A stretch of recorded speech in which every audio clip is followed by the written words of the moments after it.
Hai guys, Bang Wiguna di sini balik lagi bersama gue, pengangguran yang kurang kerjaan yang hobinya nonton film.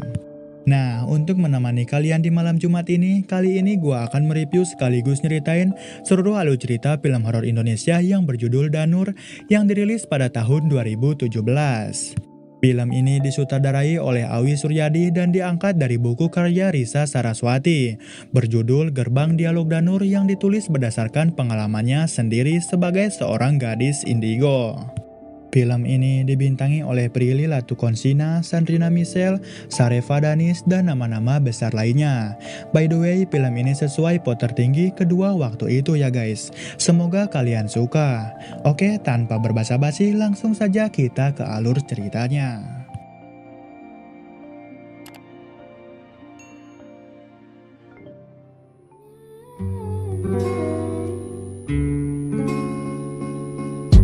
Slowly kisses passing by the river.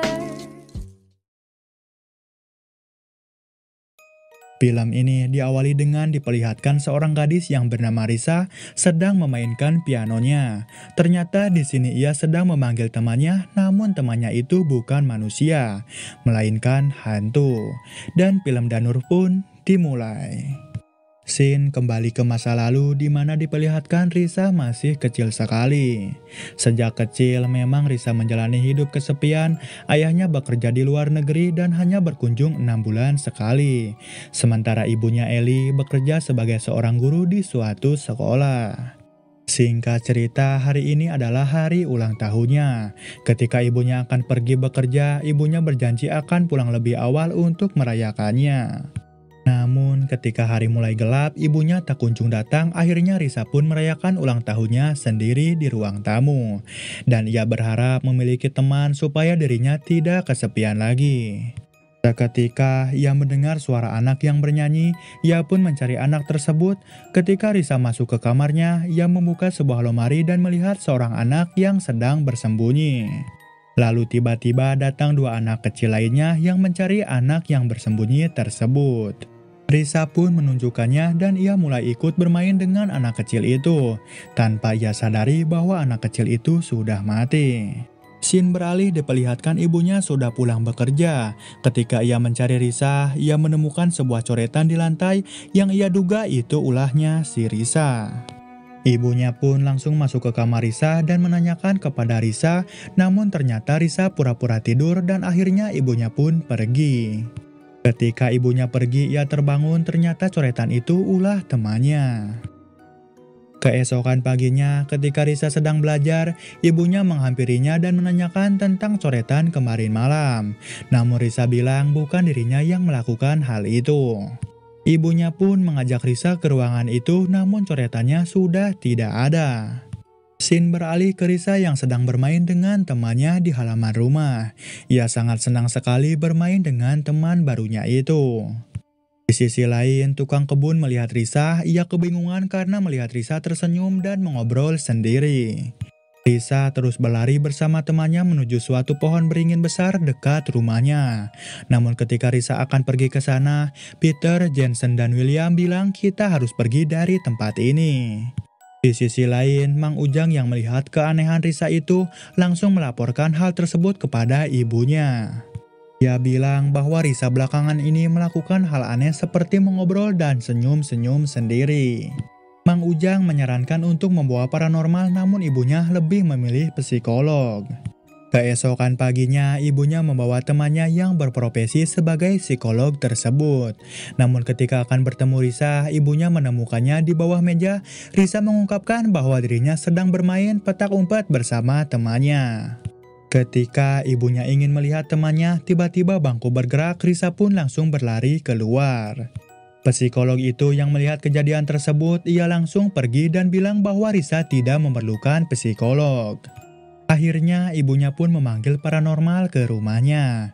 Di sisi lain, Risa menanyakan kepada temannya kenapa hanya Risa yang dapat melihat mereka.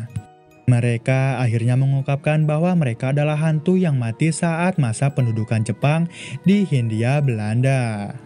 Risa bukannya takut, ia malah bilang bahwa dirinya ingin terus bersama mereka. Akhirnya mereka mengajak Risa untuk bunuh diri supaya dirinya bisa bermain terus bersama mereka. Untungnya ketika Risa akan melompat, ibunya datang dan Mbah Asep menangkapnya.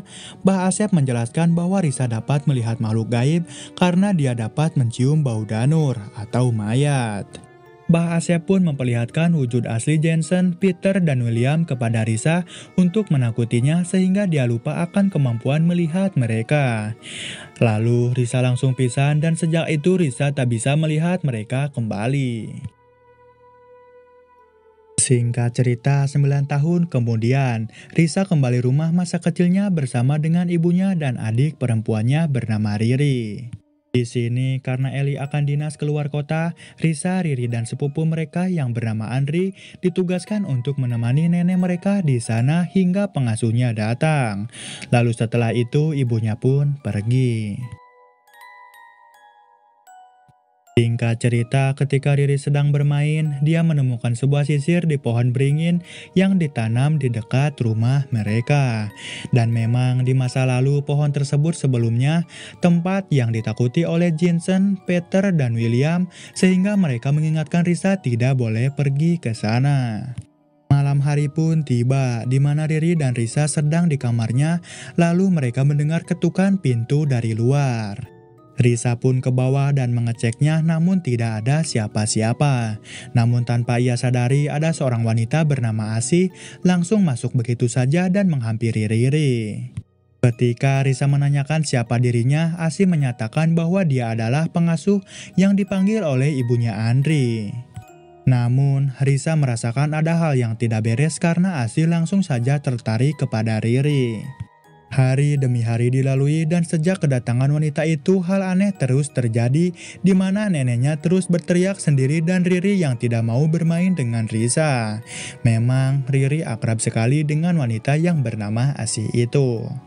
Singkat cerita, ketika Risa sedang menelepon ibunya, Risa mengatakan bahwa sudah ada pengasuh baru di rumahnya yang dikirim oleh tantenya alias ibunya Andri. Namun ketika sedang teleponan, neneknya berteriak tanpa sebab. Akhirnya Risa mematikan teleponnya dan menenangkan neneknya. Scene beralih ke keesokan harinya di mana Andri pulang kuliah, ia langsung menuju rumah Risa dan melihat Riri sedang bermain ayunan sendiri. Akhirnya melihat hal tersebut, ia bilang kepada Risa kenapa dirinya tidak menemaninya bermain. Risa mengungkapkan bahwa Riri ditemani oleh Mbak Asih bermain di luar. Namun Andri bilang bahwa dirinya tidak melihat siapapun yang bermain bersama Riri. Di sini Risa mulai aneh kenapa hanya dirinya yang bisa melihat wanita itu. Tiba-tiba neneknya Risa berteriak kembali tanpa sebab. Akhirnya Risa dan Andri pergi menenangkan neneknya. Sementara itu tanpa sepengetahuan Risa, Riri dibawa ke pohon besar itu. Riri pun bilang kepada Asih kita harus kembali karena tetehnya tidak mengizinkannya pergi keluar halaman rumah. Namun ketika Riri akan berbalik arah, Asih tiba-tiba memegang tangannya dengan erat. Riri pun berteriak hingga terdengar oleh Risa dan Andri. Risa dan Andri mulai berpencar mencari Riri di setiap sudut rumah, tetapi mereka tidak menemukannya. Ketika Risa masuk ke kamar Riri, ia ditakuti oleh sosok Asih yang keluar dari cermin.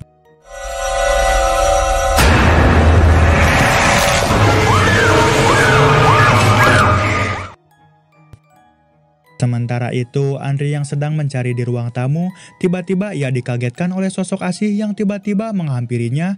Akhirnya ia jatuh pingsan.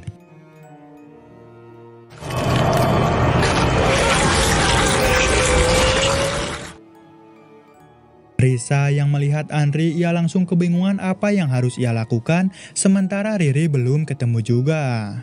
Ia pun memutuskan untuk memberitahu ibunya bahwa Riri sudah diambil oleh wanita jahanam itu. Ibunya pun menyuruh Risa untuk menunggunya dan jangan melakukan hal aneh sebelum ibunya datang. Namun ketika telepon itu ditutup, Risa teringat dengan temannya Peter, Jensen, dan William. Siapa tahu mereka bisa membantunya. Akhirnya Risa memutuskan untuk memanggil temannya itu dengan bernyanyi sambil memainkan piano lamanya. Tak lama kemudian, temannya muncul. Risa pun langsung memeluk mereka dan mengungkapkan bahwa dirinya sangat merindukannya. Peter pun memberitahu bahwa Risa harus secepatnya menemukan adiknya karena wanita itu sangat menginginkannya. Ia juga mengungkapkan bahwa adiknya berada di dunia gaib, jadi ia harus mencarinya di sana. Risa pun pergi ke dunia gaib itu dengan bantuan temannya. Ia mulai mencari keberadaan Riri di mana Peter, Jensen, dan William membantunya untuk menemukan lokasi di mana Riri berada. Singkat cerita, Risa sampai di kamar mandi dan melihat Riri sedang dipeluk oleh wanita itu di dalam bak. Risa berusaha menyadarkan Riri, namun Riri dibawa pergi masuk ke dalam air. Akhirnya Risa kehilangan adiknya. Sementara itu, ibunya sudah datang kembali membawa Mbah Asep. Ketika ibunya pergi ke kamar Riri, Mbah Asep menemukan sebuah sisir. Ia pun langsung melihat kejadian di mana wanita itu bunuh diri bersama anaknya di pohon besar tersebut. Mbah Asep langsung menyuruh ibunya Riri untuk menancapkan sisir itu dekat pohon tersebut. Ibunya pun pergi ke pohon itu dan berusaha menancapkannya. Berbarengan dengan itu, Riri muncul dari dalam bak. Risa pun langsung menariknya dengan bantuan teman-temannya. Ketika ibunya berhasil menancapkan sisir itu, keluar jeritan wanita itu. Akhirnya Riri pun berhasil ditarik dan selamat. Risa langsung memeluk adiknya dan tertidur. Ibunya kembali dan menemukan Risa sudah basah kuyup sambil memeluk Riri. Ibunya pun langsung memeluk mereka berdua, bersyukur mereka diberikan keselamatan. Di sisi lain, Andre dan neneknya pun sudah siuman dari pingsannya. Scene beralih ke keesokan harinya di mana Risa dan keluarganya sepakat untuk pindah rumah. Namun di sini Risa bersikeras bahwa dia tidak akan melupakan teman-teman gaibnya lagi. Setelah mereka pergi, seorang gadis kecil mengambil sisir asih yang telah ditancapkan tersebut, memunculkan kemungkinan bahwa arwah asih akan gentayangan kembali dan film pun berakhir.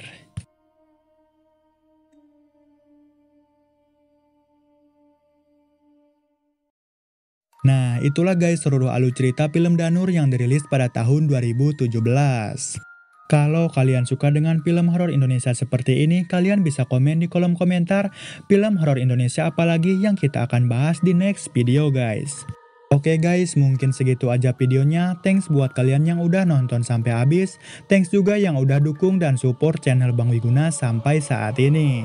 Oke, Bang Wiguna undur diri. Salam buat keluarga kalian di rumah. Semoga selalu diberikan kesehatan dan dijauhkan dari virus pandemi yang sedang melanda dunia sekarang ini. Thanks for watching and see you in the next video. Bye-bye.